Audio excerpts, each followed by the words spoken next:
ladzina amanu faya'lamuna annahu al-haqqu min rabbihim wa amma alladhina kafaru fayaquluna madza arada Allahu bihadza mathalan yudhillu bihi katsiran wa yahdi bihi katsiran wa ma yudhillu bihi illa al-fasiqin. Sesungguhnya Allah tidak mampu untuk membuat permisalan walaupun dengan seekor nyamuk atau yang lebih rendah dibandingkannya. Adapun orang-orang yang beriman, mereka mengetahui dengan permisalan itu sebuah kebenaran dari Rabb mereka. Adapun orang-orang kafir justru mereka mengatakan apa yang dimaukan Allah dengan permisalan ini, menyesatkan sebagian besar manusia dan memberikan petunjuk kepada sebagian besar manusia, dan tidaklah tersesat dengan permisalan itu kecuali orang fasik. Asyurah muslimin yang dimuliakan Allah Azza wa Jalla, dalam Al-Quranul Karim Allah Subhanahu wa Ta'ala banyak membuat permisalan, karena permisalan-permisalan ini adalah metode Al-Quran untuk mendekatkan sebuah pemahaman. Yang terkadang permisalan-permisalan itu menguji orang-orang musyrik di zaman itu, apakah mereka yakin dengan Quran atau tidak. Bahkan banyak permisalan-permisalan yang di zaman itu tidak bisa tersingkap, akhirnya tersingkap hari ini dengan adanya alat-alat gitu. Contoh umpamanya dalam ayat ini, Allah Subhanahu wa Ta'ala mengatakan, "Ma ba'udatan fama fawqaha." Bahwa dalam nyamuk itu, di sini Allah mengatakan, Allah tidak mau untuk membuat permisalan seperti nyamuk, fama fawqaha, dan apa yang ada atau yang lebih rendah dibandingkannya. Di zaman dulu itu kan tidak ada alat-alat, teman. Tidak secanggih hari ini. Bakteri-bakteri yang kecil saja bisa tampak dengan alat ini. Jadi ada makhluk-makhluk Allah itu yang tidak tampak dan tidak mampu dilihat oleh mata telanjang, kecuali dengan alat-alat mikroskop ataupun yang sejenisnya, baru tampak tuh bakteri-bakteri. Rupanya dalam nyamuk itu, dalam kepala nyamuk betina itu ada nyamuk lagi, lebih kecil dibandingkan nyamuk itu, ada nyamuk lagi. Dan nyamuk yang lebih kecil daripada nyamuk itu bersarang di nyamuk betina, dan itu dia tinggal di kepalanya, dan dia memakan makanan apa yang ada dalam kepala nyamuk itu. Dan itu kan baru tersingkap hari ini. Zaman dulu kan gak ada. Sehingga kemudian asbab nuzul ayat ini, jadi sebab kenapa ayat ini turun, karena orang-orang musyrik kemudian mengolok-olok soal permisalan. Apa Muhammad itu? Kok masa firman Allah cerita tentang lalat, cerita tentang keledai, cerita tentang permisalan air dan api ketika kita bahas masalah sifat-sifat orang munafik gitu ya. Kemudian sekarang lagi cerita tentang nyamuk dan macam-macam. Turun ayat ini bahwa ketika Allah membuat permisalan ini, Allah tidak akan, karena dalam permisalan itu menyingkap semuanya. Di zaman dulu ketika tidak ada alat, disangkanya yang nyamuk saja. Ketika Allah katakan fama fawqaha, bahwa di dalam nyamuk itu rupanya ada nyamuk lagi. Maksudnya ada makhluk yang lebih kecil yang berada di kepala nyamuk betina, dan asupan makanannya ada di situ, dan dia tidak lepas daripada situ. Dari mana tahu bahwa makhluk yang lebih kecil daripada nyamuk itu bersarang di kepala nyamuk betina? Karena Allah mengatakan fama fawqaha, di sini ada kalimat ha. Dalam bahasa Arab ha itu menunjukkan muannats. Kalau hu mudzakkar. Jadi dhamir kata ganti itu kalau menggunakan ha berarti menunjukkan itu kata ganti perempuan. Kalau hu kata ganti laki-laki. Artinya makhluk yang lebih kecil, nyamuk yang lebih kecil daripada nyamuk itu bersarang di nyamuk betina dan tidak bersarang di nyamuk jantan. Kenapa? Karena yang mengisap darah itu hanya nyamuk betina. Yang gigit-gigit kita kalau malam-malam gitu ya, yang ngisap-ngisap darah itu nyamuk betina. Kalau nyamuk jantan itu tidak ada ngisap darah. Nyamuk jantan itu yang bunga-bunga itu yang ngisap. Dan usia nyamuk kan tidak lama, 1 minggu dapat matinya. Dari sini menunjukkan bahwa inilah Al-Quran tidak bertentangan dengan sains. Quran tidak bertentangan, karena buktinya tersingkap hari ini. Kalau kita lihat dalam kita tangkap nyamuk, kemudian kita, maksudnya nyamuk betina ya, kemudian kita perhatikan dengan alat, maka di situ ada nyamuk yang jauh lebih kecil dibandingkan dan asupan makanan ada di situ dan tidak pernah lepas. Subhanallah. Bagaimana Allah Subhanahu wa taala bisa menciptakan makhluk yang sangat kecil yang berada dalam makhluk yang kecil dan makanannya juga ada di situ. Ini kuasa siapa kalau bukan kuasa Allah? Itu maksudnya. Baik, kita bahas. Inna Allah la yastahi an yadriba mathal. Allah tidak malu ketika membuat permisalan. Kalimat an yastahi di sini menunjukkan adanya sifat Allah Subhanahu wa taala, bahwa di antara sifat Allah itu pemalu. Jadi malu itu sifat dari sifat Allah. Apa maksudnya kalimat malu di sini? Dalam hadis Nabi sallallahu alaihi wasallam mengatakan, "Innallaha hayyun karim." Allah itu zat yang maha malu lagi maha pemurah. Yastahi min 'abdihi. Allah malu apabila ada seorang hamba rafa'a yadayhi seperti ini, mengangkat kedua tangannya sambil berdoa, an yaruddahuma sifra. Tiba-tiba Allah tidak memberikan sesuatu kepada doa. Allah malu kalau ada seorang hamba mengangkat kedua tangannya dan mengatakan ya Rabb, tiba-tiba tidak dikasih. Allah malu. Dan di antara sifat malu Allah Subhanahu wa taala, terkadang Allah Subhanahu wa taala mengabulkan sesuatu kepada hamba sebelum diminta. Jadi sebelum kita minta, Allah sudah kasih. Seperti contohnya di zaman Nabi Sulaiman alaihi salatu wasallam terjadi paceklik, tidak turun hujan. Akhirnya Sulaiman pun mengajak manusia untuk sholat istisqa di lapangan. Belum sampai ke lapangan sudah turun hujan.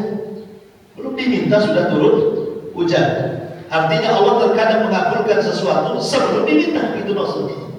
Karena belum ada pelaksanaan istisqa, belum minta hujan sudah hujan. Nah, Sulaiman pulang. Kenapa? Karena saudara kita dari kalangan semut sudah memintanya. Saudara kita maksudnya semut-semut itu sudah istisqa duluan, minta hujan dan Allah turunkan hujan. Dari sini menunjukkan terkadang Allah memberikan sesuatu itu sebelum kita minta, atau terkadang Allah Subhanahu wa taala memberikan sesuatu berbeda dengan yang kita minta. Yang kita minta lain, yang dikasih lain. Kenapa? Karena sebuah hikmah untuk kebaikan kita. Terkadang seperti itu pengabulan doa itu. Pengabulan doa itu memang terkadang Allah kasih apa yang dia minta, langsung cash. Ya Allah, saya ini banyak hutang, Allah lunas 1 bulan ini. Tiba-tiba lunas hutang. Ada yang langsung cash. Ada juga yang memang doa itu pengabulannya tidak di dunia, tetapi menjadi sebuah pengangkat derajat dia di surga. Tapi ada juga pengabulan doa itu lain yang diminta, lain pula yang diijabah. Pamannya dia minta karena dia susah, ya Allah, mintalah saya rezeki, saya belum punya rumah, tolonglah. Saya minta rumah, saya belum punya pekerjaan, ya Allah minta pekerjaan. Minta kepada Allah. Ya.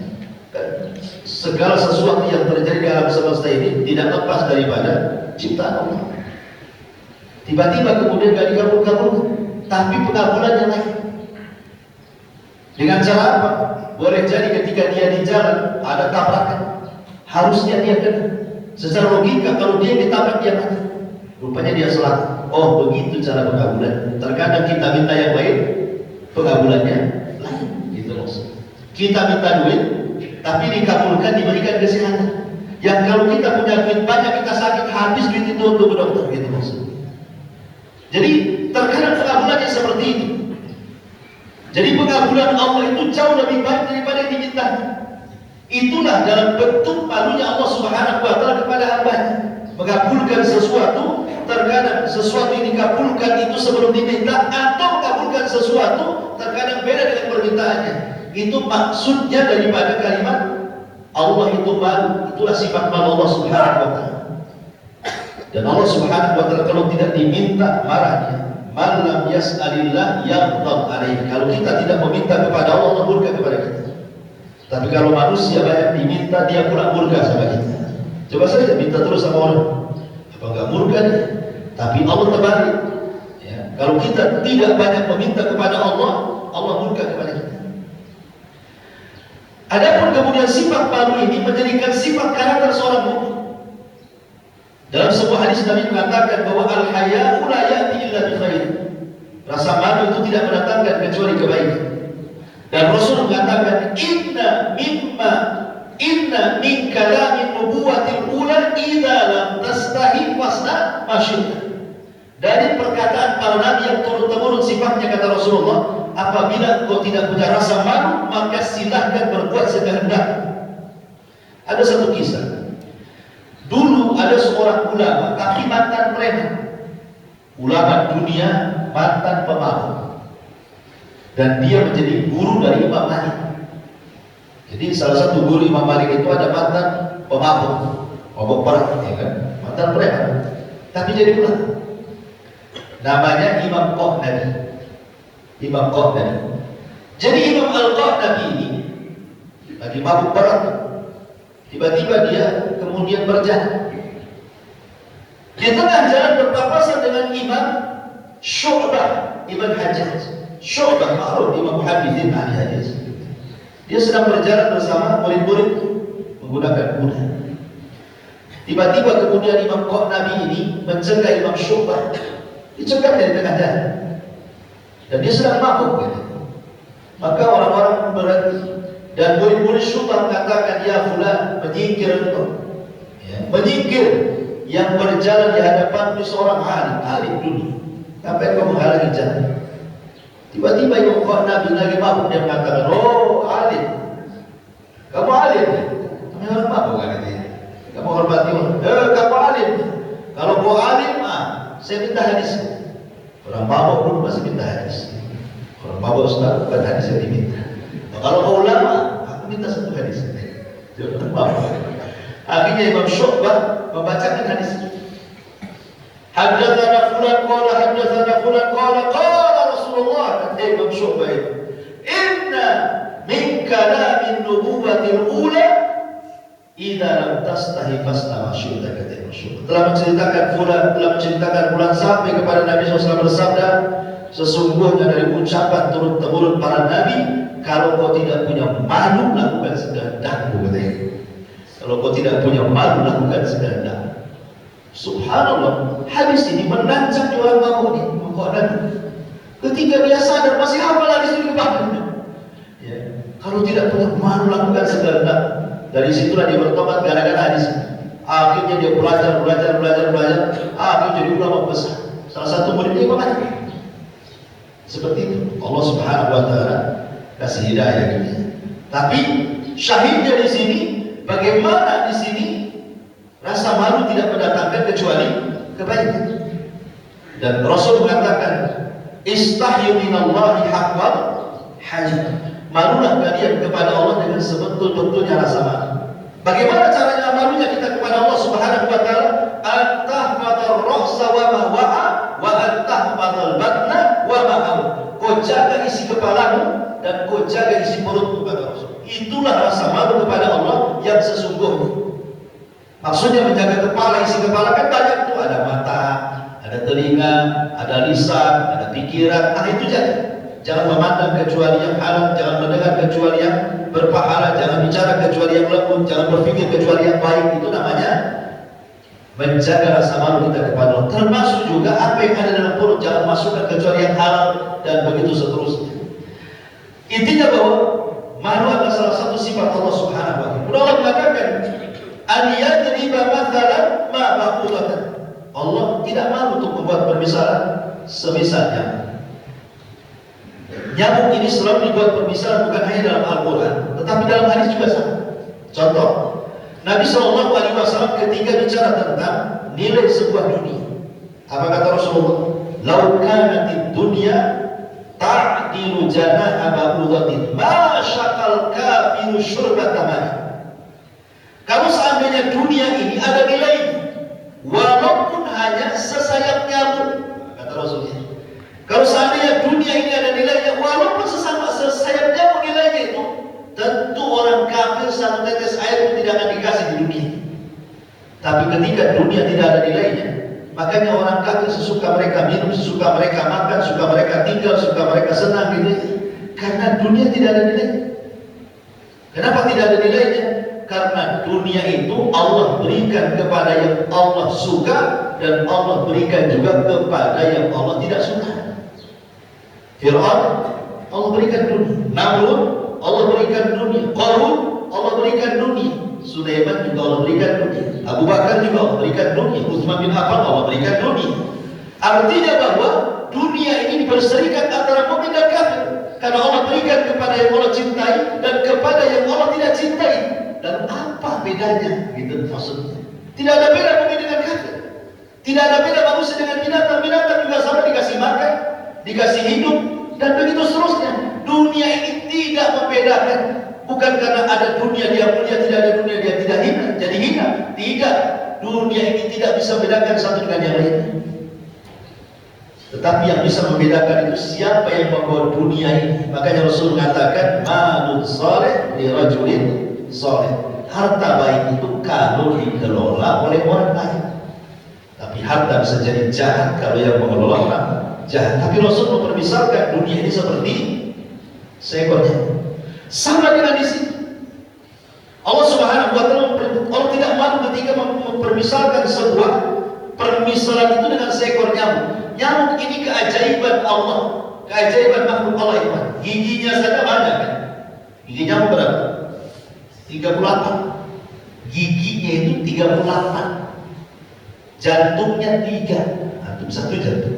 Nyamuk 3 jantung. Di tengah 2 sayapnya ada 2 jantung, 3 jantung. Coba bagaimana Allah menciptakan makhluk kecil memiliki 3 jantung, giginya 38. Dan dia memiliki sensor yang tidak dimiliki pesawat manapun. Nggak ada manusia yang sanggup memiliki sensor seperti sensornya nyamuk. Sensor apa maksudnya? Dia bisa mendeteksi panas suhu manusia. Makanya di kegelapan malam, walaupun nggak ada lampu, nyamuk itu tahu di mana antum tidur. Tahu dia. Antum tidur di pojok, antum tidur di sana di kolong ranjang aja dia tahu. Karena dia punya sensor, dan itu tidak dimiliki oleh teknologi secanggih apapun di dunia. Nggak ada yang bisa membuat sensor seperti itu. Nah, ini kuasa siapa coba kalau bukan kuasa Allah kan? Bagaimana Allah bisa menciptakan makhluk sehebat itu nyamuk? Gigi 38, jantung 3, lagi sensornya luar biasa, punya katup dan begitu seterusnya. Tanya sama orang-orang pakar nyamuk. Bagaimana nyamuk itu luar biasa? Padahal makhluk yang kita anggap hina, yang datang hanya di samudera saja kan? Tapi sekali lagi yang di samudera bukan yang jantan, yang betina saja.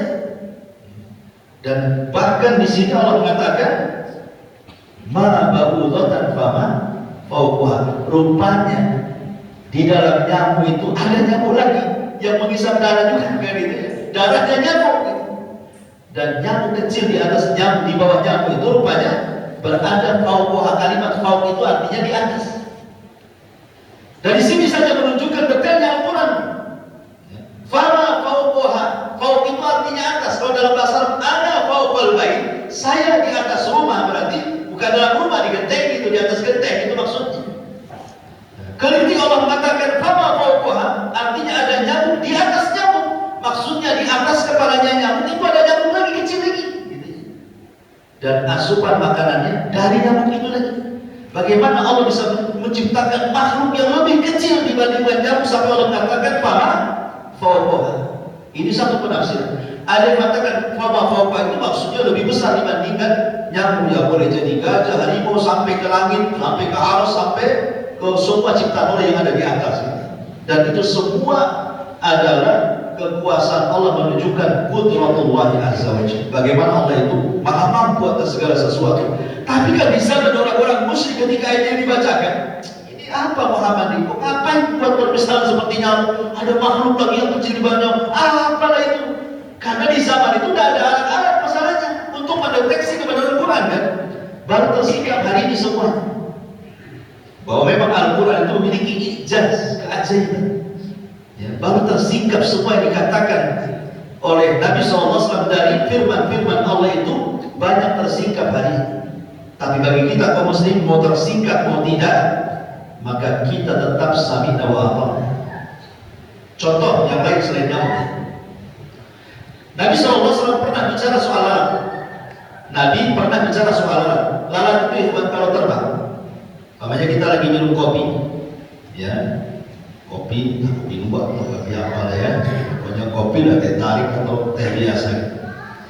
Itu kalau dia terancam, lalat itu kalau terancam, dia kalau terbang itu terbangnya miring.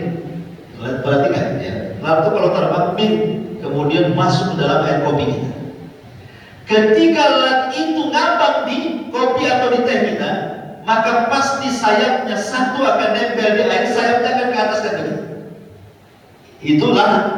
Kenapa? Karena di satu sayapnya ada racunnya, di satu sayapnya ada penawarnya. Jadi yang ada racunnya itulah yang nempel di kopi kita dan meracuni kopi kita, dan satu sayapnya dia akan angkat. Begitu lalat kalau masuk di air yang kita minum. Makanya kata Nabi SAW apa? Celupkan. Kata Rasulullah, celupkan dalam sampai mati.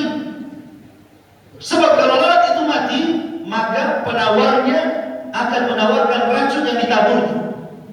Kata Rasulullah, "Al-yabnisu", celupkan dalam-dalam sampai mati, kemudian buang, lalu kita minum lagi.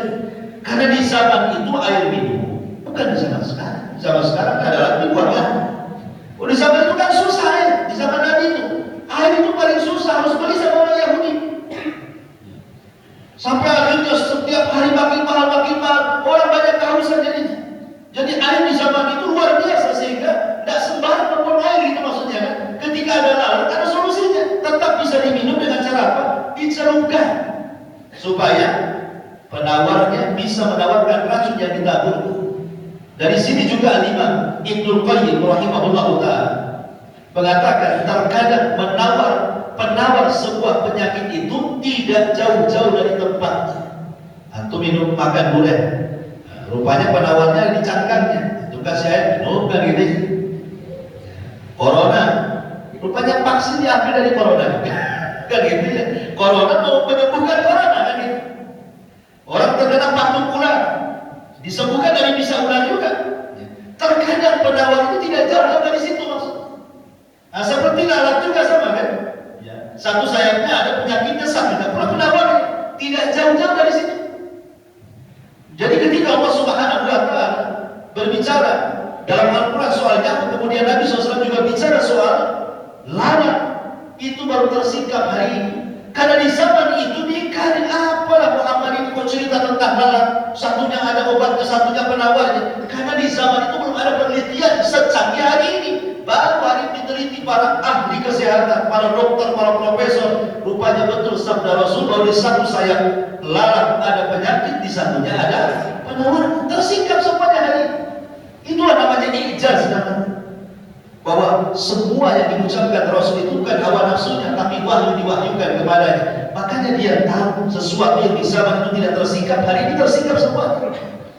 Lah Allah mengatakan di sini fama fawqaha fa'ammal ladzina amanu, adapun orang-orang yang beriman, mereka mengetahui permisalan itu adalah hak dari Rabb mereka, diketahui hikmah atau tidak, kita katakan sami'na wa ata'na, kan itu sebuah kebenaran. Berbeda pula dengan orang-orang kafir, fayaquluna madza aradallahu bihadza mathalan, maunya apa Allah membuat permisalan nyamuk, permisalan ini, permisalan itu, yudhillu bihi katsiran wa yahdi bihi katsiran. Ada yang mengatakan bahwa ini adalah ucapan orang kafir. Dan ini berarti kalau ini ucapan orang kafir, berarti sambungan dari ayat sebelumnya. Seolah-olah artinya apa yang dikehendaki Allah, menyesatkan sebagian besar, memberikan sebagian besar hidayah. Tapi ada juga yang mengatakan bahwa ini perkataan Allah. Artinya terpisah dengan kata-kata madza aradallahu bihadza mathalan, titik sampai di sini, yudhillu bihi katsiran wa yahdi bihi katsiran, itu ucapan Allah. Seolah-olah Allah ingin katakan dengan permisalan itu, lihat orang musyrik. Ada yang sadar dan yang tidak sadar. Tapi orang yang beriman, mereka sadar ini datang dari Allah sehingga mereka mengatakan sami'na wa ata'na. Tapi orang kafir, mereka tidak sadar. Orang munafik, mereka tidak sadar. Kemudian mengolok-olok permisalan apalah buat apa? Masa lalat, nyamuk, keledai kok dibicarakan dalam firman Allah? Rendah sekali firman Allah itu. Kemudian turun ayat ini, Allah tidak malu membuat permisalan. Yudhillu bihi katsiran wa yahdi bihi katsiran wa ma yudhillu bihi illa al-fasiqin. Dan yang tidaklah tersesat dengan permisalan itu kecuali orang-orang fasik. Wallahu a'lam. Tidak pertanyaan. Ustaz mohon penjelasan menyikapi yang lagi viral begitu. Apa sebenarnya hukum menaikkan pakaian di atas mata kaki? Maksudnya isbal ya? Ya alhamdulillah. Nabi SAW mengatakan ma asfala minal izar ma asfala min ka'baini minal izar fatinah. Sesuatu yang melebar dari kain dan itu menutupi mata kaki maka di neraka. Ini hadis Nabi sahih Bukhari. Dalam riwayat yang lain ada disebutkan tentang Allah tidak akan memandang. Innallaha Thalathun la yukallimuhumullah wa la yanzuru ilaihim wa la yuzakkihim wa lahum adzabun alim. Dalam hadis yang lainnya ada 3 kelompok yang tidak akan diajak bicara Allah, kemudian tidak dipandang Allah, tidak dibersihkan Allah, dan bagi mereka azab yang pedih. Salah satunya isbah, orang yang melemparkan kain dan menutup mata kaki. Perhatikan hadis yang pertama, apapun yang melempar kemudian menutup mata kaki maka di neraka. Hadis yang kedua ancamannya lebih berat lagi.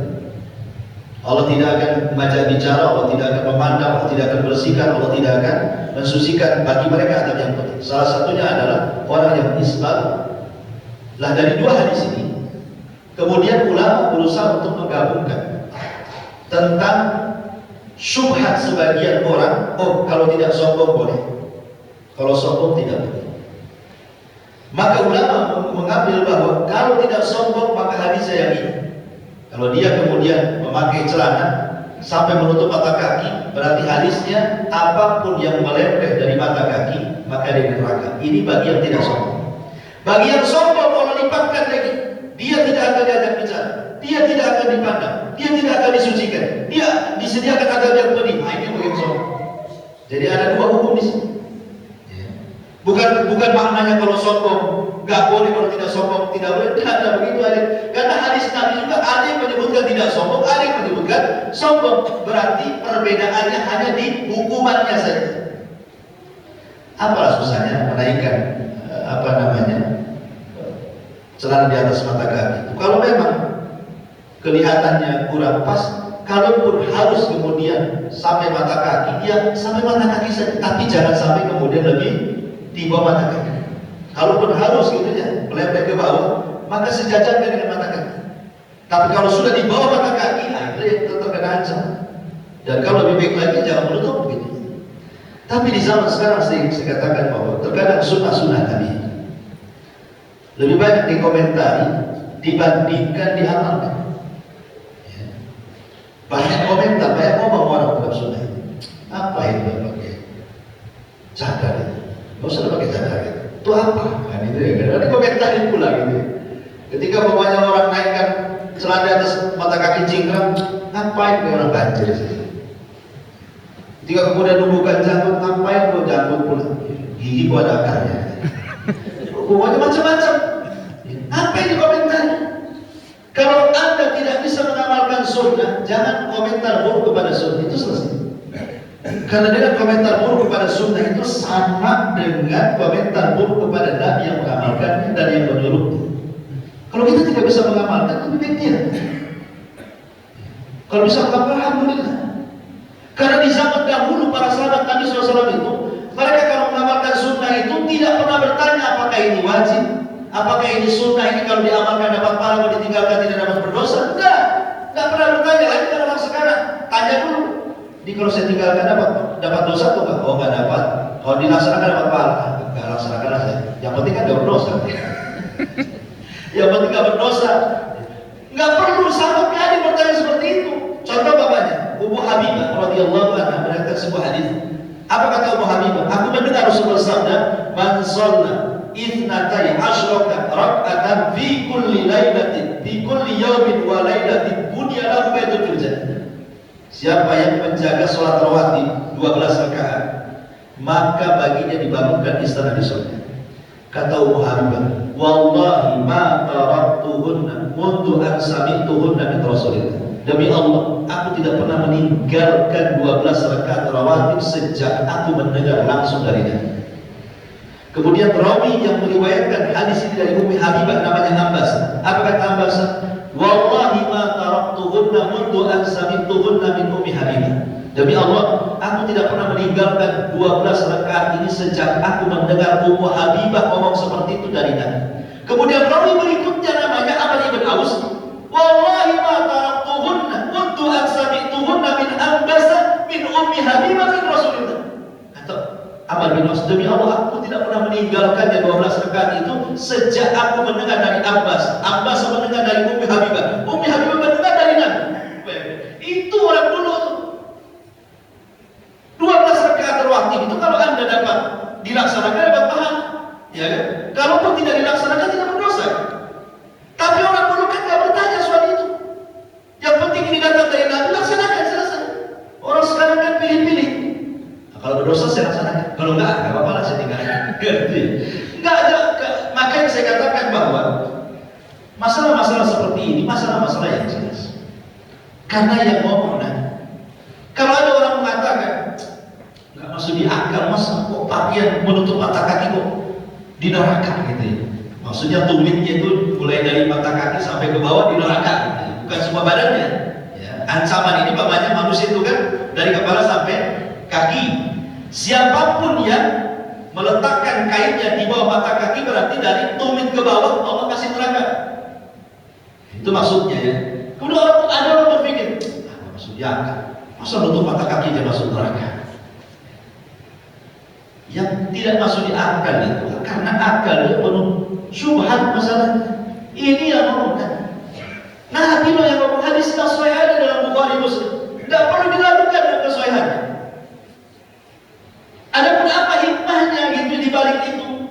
Kita katakan bahwa kita ini seorang muslim, diketahui hikmah atau tidak, tetap kita katakan kalau Rasul sudah mengatakan seperti itu, pasti ada madharatnya.